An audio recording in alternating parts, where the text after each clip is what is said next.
रायगढ़ और हंसदेव छत्तीसगढ़ के जंगलों में शांति का मतलब कभी जीवन था, पक्षी, कीड़े और पुराने पेड़ों की सरसराहट। अब वह शांति चेनसॉ और गिरते हुए बड़े पेड़ों के क्रैश से टूट गई है, क्योंकि कोयला खनन के लिए जंगलों को साफ किया जा रहा है। यह सिर्फ डिफोरेस्टेशन नहीं है, यह कल्चर का मिटना और आदिवासी समुदायों का विस्थापन है, जिनका जीवन इन जंगलों से जुड़ा हुआ है। जैसे जैसे एदनी ग्रुप जैसी पावरफुल कॉरपोरेशन आती है, डेवलपमेंट की असली कीमत वे लोग चुकाते हैं जो अपने घर, अपनी विरासत और अपना भविष्य खो देते हैं। हंसदेव की कहानी एक सीधा सवाल है, अगर प्रगति जमीन की आत्मा को ही नष्ट कर देती है तो उसका क्या मतलब है? इस विनाश का कारण अक्सर एनर्जी सिक्योरिटी बताया जाता है, यानी देश को बिजली की कमी से बचाने के लिए जंगलों की कुर्बानी दी जा रही है। लेकिन क्या सच में यही एकमात्र रास्ता है? भारत के पुराने और जैव विविधता से भरपूर जंगल, जो सदियों से आदिवासी समुदायों और अनगिनत प्रजातियों का घर रहे हैं, अब कोयला खनन के नाम पर उजाड़े जा रहे हैं। अदानी ग्रुप द्वारा निकाला गया कोयला महाराष्ट्र जैसे राज्यों को बिजली देने के लिए भेजा जाता है। इन कोयला खदानों से निकली ऊर्जा से शहरों की रोशनी तो बढ़ती है, लेकिन इसकी असली कीमत जंगलों और वहां रहने वाले लोगों को चुकानी पड़ती है। ग्रीन एनर्जी के नाम पर कोयले के लिए पुराने जंगलों को काटना एक गहरा विरोधाभास है। असल में यह नीति असली सस्टेनेबिलिटी को कमजोर करती है, क्योंकि एक बार उजड़े जंगल और नष्ट हुई जैव विविधता को वापस लाना लगभग नामुमकिन है। अदानी की माइन डेवलपर और ऑपरेटर की भूमिका इस स्थानीय समुदायों के लिए इस बर्बादी का चेहरा बनाती है।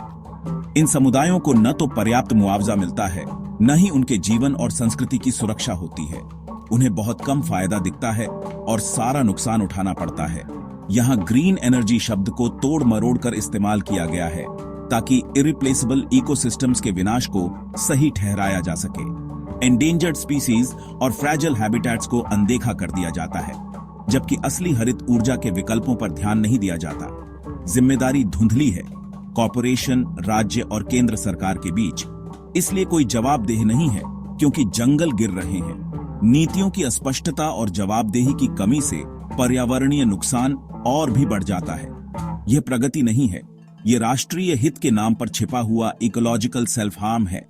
असली विकास वह है जो प्रकृति और लोगों दोनों का सम्मान करे, न कि केवल मुनाफे और ऊर्जा की भूख के लिए जंगलों की बलि दे। आदिवासी समुदायों के लिए जंगल घर सस्टेनेंस और स्पिरिचुअल एंकर है। हर गिरा हुआ पेड़ उनकी संस्कृति के लिए एक घाव है, सिर्फ लकड़ी का नुकसान नहीं। मुआवजे और नौकरियों के वादे शायद ही कभी पूरे होते हैं। इसके बजाय स्थानीय लोगों को हाशिए पर छोड़ दिया जाता है। उनका पारंपरिक ज्ञान बेकार हो जाता है। विस्थापन गरीबी, निर्भरता और धोखे की गहरी भावना लाता है, क्योंकि उन्हें बचाने के लिए बने कानूनों को दरकिनार कर दिया जाता है या अनदेखा कर दिया जाता है। सरकार के आश्वासन खोखले लगते हैं जब एंसेस्ट्रल लैंड्स खो जाती हैं और लोकतंत्र में विश्वास कम हो जाता है। आदिवासी सिर्फ जमीन नहीं खो रहे हैं, वे अपनी पहचान, सुरक्षा और उम्मीद खो रहे हैं। उनका संघर्ष अस्तित्व, गरिमा और न्याय के लिए एक लड़ाई है। कुछ ही दिनों में हंसदेव और रायगढ़ के जंगलों में हजारों पेड़, एक मामले में 11,000 से भी ज्यादा, काट दिए गए हैं। ये आंकड़े सिर्फ कागज पर नहीं है, बल्कि हर कटे हुए पेड़ के साथ एक पूरी दुनिया उजड़ रही है। हर पेड़ के गिरने के साथ न जाने कितने पक्षियों के घोंसले, जानवरों के घर और अनगिनत जीवों की जिंदगी भी उजड़ जाती है। क्षेत्र के घने साल के जंगल, जो दुर्लभ प्रजातियों और महत्वपूर्ण हाथी गलियारों का घर हैं, तेजी से मिटाए जा रहे हैं। इन जंगलों में न सिर्फ हाथी, बल्कि तेंदुआ, भालू और कई विलुप्त प्राय पक्षी भी रहते हैं। इनका अस्तित्व अब खतरे में है, क्योंकि जंगलों के सिकुड़ने से उनकी जीवन शैली और भोजन की उपलब्धता दोनों पर असर पड़ रहा है। यह सिर्फ पेड़ों के बारे में नहीं है, यह एक ऐसे इकोसिस्टम के कोलैप्स के बारे में है जिसे विकसित होने में सदियां लगी। मिट्टी की उर्वरता, हवा की शुद्धता और बारिश का संतुलन, सब कुछ इन जंगलों पर निर्भर करता है। जब ये जंगल कटते हैं तो पूरा पारिस्थितिकी तंत्र डगमगा जाता है। डिफॉरेस्टेशन पानी की सुरक्षा को खतरा है, क्योंकि हंसदेव नदी और बाघों बांध इनके प्रवाह के लिए इन जंगलों पर निर्भर करते हैं। जंगलों के बिना नदियों का जलस्तर गिरता है और सूखे की संभावना बढ़ जाती है। इससे न सिर्फ वन्य जीव बल्कि आसपास के गांव और किसान भी प्रभावित होते हैं। मानव हाथी संघर्ष बढ़ता है क्योंकि हैबिटेट सिकुड़ते हैं और किसानों को पानी की कमी का भविष्य झेलना पड़ता है। हाथी अपने पुराने रास्तों पर लौटते हैं, जो अब खेतों और गांवों से होकर गुजरते हैं, जिससे टकराव और नुकसान दोनों बढ़ते हैं। किसान अपनी फसलों और आजीविका के लिए चिंतित है। हर आंकड़ा एक चेतावनी है जिसे अनदेखा किया गया, एक कर्ज जो आने वाली पीढ़ियों को दिया गया। हर साल जंगलों के सिकुड़ने के साथ हम अपने बच्चों के भविष्य से उनकी सबसे कीमती धरोहर छीन रहे हैं। ये सिर्फ संख्या नहीं, बल्कि हर एक पेड़, हर एक जानवर और हर एक इंसान की कहानी है।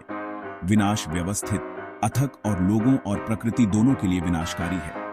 अगर हम अब भी नहीं चेते तो आने वाले समय में ये जंगल सिर्फ किताबों और यादों में ही रह जाएंगे और हम सब इसकी भारी कीमत चुकाएंगे। भारी बाधाओं के बावजूद हसदेव और रायगढ़ के लोग विरोध करते हैं। हसदेव अरण्य बचाओ संघर्ष समिति के नेतृत्व में पीसफुल प्रोटेस्ट सालों से चले आ रहे हैं, जो अपने अधिकारों और जंगल के अस्तित्व की मांग कर रहे हैं। ग्रामीणों का आरोप है कि पीसा एक्ट जैसे कानूनी सुरक्षा उपायों को नियमित रूप से दरकिनार किया जाता है, जिसमें नकली ग्राम सभा की सहमति से खनन होता है। राज्य की प्रतिक्रिया अक्सर दमन होती है, गिरफ्तारियां, डराना और असहमति को चुप कराना। फिर भी प्रतिरोध की भावना बनी हुई है, जो जमीन से गहरे जुड़ाव और सस्टेनेबल डेवलपमेंट के विजन से प्रेरित है। प्रोटेस्टर एंटी डेवलपमेंट नहीं है, वे ऐसी प्रगति चाहते हैं जो प्रकृति और उनके अधिकारों का सम्मान करे। उनकी अकेली लड़ाई उम्मीद की किरण और अनचेक्ड पावर के लिए एक चुनौती है। सरकारी हिपोक्रेसी साफ है। पेड़ लगाने के लिए पब्लिक कैंपेन बड़े जोर शोर से चलाए जाते हैं, कैमरों के सामने नेता पौधे लगाते हैं और अखबारों में हेडलाइंस बनती हैं कि सरकार पर्यावरण के लिए कितनी कमिटेड है। हर साल वर्ल्ड एनवायरनमेंट डे पर नए वादे किए जाते हैं, लेकिन इन वादों की हकीकत कुछ और ही है। दूसरी तरफ खनन और इंफ्रास्ट्रक्चर प्रोजेक्ट्स के नाम पर बड़े पैमाने पर डिफोरेस्टेशन के समानांतर चलते हैं। जंगलों को काटा जाता है, हजारों पेड़ एक झटके में गिरा दिए जाते हैं और इनकी जगह बैरन लैंड या खदानें छोड़ दी जाती हैं। पॉलिटिकल पार्टी चाहे कोई भी सत्ता में हो, चुनाव के समय आदिवासियों और जंगलों की रक्षा के वादे करती हैं, गांव-गांव जाकर भरोसा दिलाती हैं कि उनकी जमीन और जंगल सुरक्षित रहेंगे। लेकिन जैसे ही कॉर्पोरेट इंटरेस्ट सामने आते हैं, ये वादे टूट जाते हैं। कंपनियों को माइनिंग लीसेस मिल जाती हैं और जंगलों की कीमत पर मुनाफा कमाया जाता है। ब्यूरोक्रेटिक डिफ्लेक्शन यह सुनिश्चित करता है कि कोई जवाबदेह न हो, फाइलें इधर उधर घूमती रहती हैं और जिम्मेदारी लेने वाला कोई नहीं मिलता। अधिकारी कहते हैं कि वे बस आदेशों का पालन कर रहे हैं। स्थानीय लोगों की आवाज अक्सर अनसुनी रह जाती है और उनकी शिकायतें फाइलों में दब जाती हैं। लीगल और एनवायरमेंटल कंसर्न कागजों में दबे रह जाते हैं, नियमों की अनदेखी होती है और पर्यावरणीय क्लियरेंस एक औपचारिकता बनकर रह जाती है, जबकि विनाश जारी रहता है। हर दिन जंगल सिकुड़ते जा रहे हैं और उनकी जगह मशीनों की आवाज गूंजती है। सरकार अक्सर कॉर्पोरेट एक्सट्रैक्शन के लिए एक फैसिलिटेटर के रूप में काम करती है। अप्रूवल्स जल्दी मिल जाते हैं और विरोध करने वालों को चुप करा दिया जाता है, न कि लोगों या प्रकृति के संरक्षक के रूप में। अकाउंटेबिलिटी की जगह साइलेंस और निग्लेक्ट ले लेती है। आदिवासी समुदायों के लिए यह विश्वास और लोकतंत्र का गहरा विश्वासघात है। उनकी जिंदगी, संस्कृति और भविष्य दांव पर लग जाता है। सवाल बना हुआ है, सरकार वास्तव में किसकी सेवा करती है?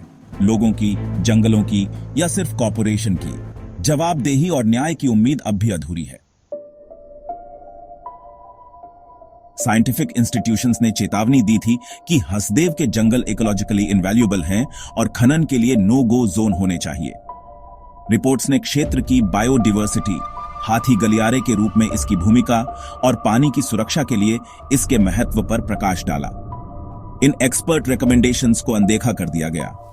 इरिवर्सिबल हार्म के स्पष्ट सबूतों के बावजूद एनवायरमेंटल क्लियरेंस दिए गए। नतीजा बढ़ा हुआ मानव हाथी संघर्ष, घटता जल स्तर और गायब होती बायोडिवर्सिटी। यह अज्ञानता नहीं है, यह जानबूझकर अंधापन है। लॉन्ग टर्म सर्वाइवल पर शॉर्ट टर्म गेन्स को प्राथमिकता देना। साइंस को प्रॉफिट के लिए दरकिनार कर दिया गया और परिणाम रियल टाइम में सामने आ रहे हैं। हसदेव का विनाश एक ग्लोबल इश्यू है। भारत की क्लाइमेट कमिटमेंट इसके कार्बन रिच जंगलों में कोयला खनन से कमजोर होती है। हसदेव जैसे पुराने जंगल वाइटल कार्बन सिंक्स हैं। उनके नुकसान से क्लाइमेट चेंज तेज होता है और सदियों का जमा कार्बन निकलता है। एनर्जी सिक्योरिटी के रूप में कोयले का तर्क क्लाइमेट डिजास्टर के बड़े लॉन्ग टर्म कॉस्ट को अनदेखा करता है। असली प्रगति का मतलब रिन्यूएबल्स में निवेश करना है, न कि कोयले पर दोगुना जोर देना। आदिवासी संघर्ष क्लाइमेट जस्टिस के लिए ग्लोबल फाइट का हिस्सा है। जंगलों की रक्षा करना ग्रह की रक्षा करना है। उनकी दलीलों को अनदेखा करना नागरिकों और दुनिया दोनों के प्रति जिम्मेदारी की विफलता है। हसदेव के कोयले का धुआं छत्तीसगढ़ से कहीं दूर आसमान को काला कर देगा। हसदेव की कहानी भारत की विकास दुविधा का एक आईना है। एक्सट्रैक्शन बनाम सस्टेनेबिलिटी, प्रॉफिट बनाम लोग। असली प्रगति कोयले के टॉनेज में नहीं मापी जाती, बल्कि समुदायों और इकोसिस्टम्स की भलाई में मापी जाती है। वर्तमान रास्ता एक बंजर, अन्यायपूर्ण भविष्य की ओर ले जाता है, न कि एक उज्जवल भविष्य की ओर। हसदेव से आवाजें विकास की एक नई परिभाषा की मांग करती हैं, एक जो सुनती है, शामिल करती है और सस्टेन करती है। असली सवाल यह नहीं है कि हमें ऊर्जा चाहिए या नहीं, बल्कि यह है कि हम इसे कैसे उत्पन्न करना चुनते हैं और इसकी कीमत कौन चुकाता है। जंगलों और लोगों का बलिदान एक चॉइस है, जरूरत नहीं। जैसे जैसे आखिरी पेड़ गिरते हैं, हमें पूछना चाहिए, क्या यह वह भारत है जिसे हम बनाना चाहते हैं?